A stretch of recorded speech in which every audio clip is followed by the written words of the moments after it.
আসসালামু আলাইকুম রহমতুল্লাহি ওয়া বারাকাতুহু। নাহমাদুহু ওয়া নুসাল্লি আলা রাসূলিল কারীম ওয়া আলা আলিহি ওয়া আসহাবিহি আজমাইন। সুপ্রিয় দর্শক শ্রোতা, সকলকে স্বাগত জানাচ্ছি আমাদের এই ক্ষুদ্র প্রয়াসে। সিসটিভি বিডির সাথে সবসময় থাকবেন, ভালো কিছু শুনতে পাবেন।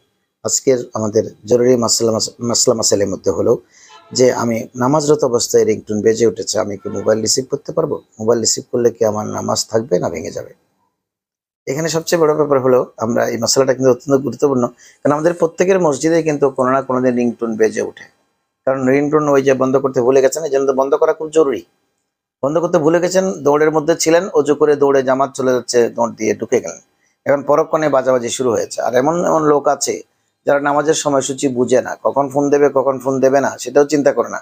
একবার না ধরলে 10 বার কল ব্যাক করবে, বারবার আপনাকে বিরক্ত করবে। কিন্তু সেক্ষেত্রে আমাদের মুফতি কেরাম বলেছেন, যদি আপনি নামাজরত অবস্থায় আপনার ফোনটি বেজে ওঠে, তাহলে আপনি ডান হাত দিয়ে, বাম হাত কিন্তু আপনি নাভির নিচে বন্ধ অবস্থায় আছে, সেটা কিন্তু নড়াতে পারবেন না। ডান বাম দুটো হাত সরাইয়ে ফেললে কিন্তু নামাজ ভেঙে যাবে। নিয়ত, আপনি যে নিয়ত করে নাভির নিচে হাত বাঁধবেন, সেখান থেকে আপনি এক হাত, বাম হাতটা আপনি সরাতে পারবেন, ওটা থাকবে। আপনি মুফতি কেরাম বলেছেন, ডান হাতে একবার মোবাইলের ভিতরে হাত দিয়ে আপনি রিংটোনটি বন্ধ করে দিতে পারবেন, একাধিকবার নয়। একবার করলে নামাজ ভাঙবে না, একাধিকবার করলে নামাজ ভেঙে যাবে, কারণ আপনি আমলে কুসির করেছেন।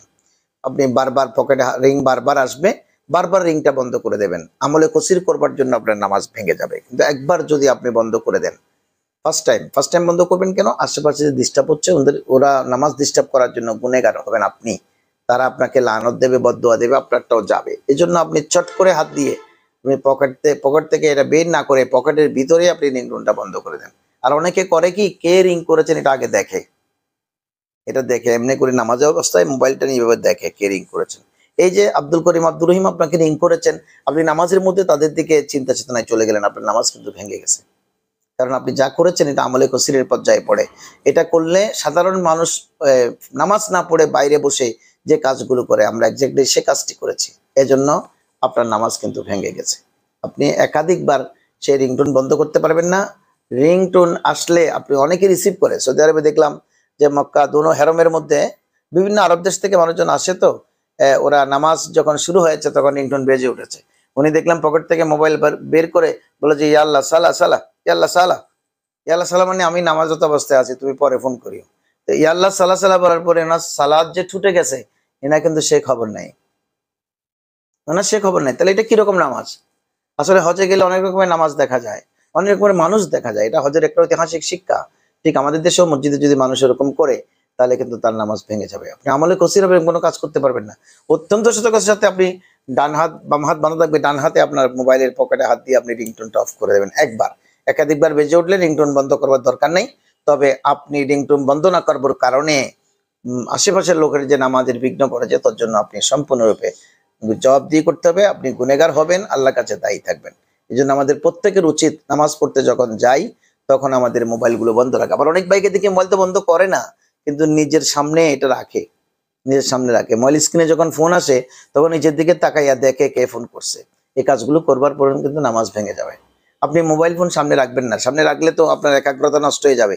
মোবাইলের দিকে সবসময় খেয়াল থাকবে যে গুরুত্বপূর্ণ ফোন আসার কথা, কোনো আসছে নি আসছে নি আসছে নি, যদি রিং বেজে ওঠে বা ব্যাংক থেকে একটা মেসেজ আসার কথা, টাকা জমা হবে, বারবার সেই মেসেজ যখন রিং বেজে উঠবে, আপনি বারবার মন যাবে আল্লাহ মেসেজ আসছে না কোনো, কাঙ্ক্ষিত মেসেজ আসছে না কোনো।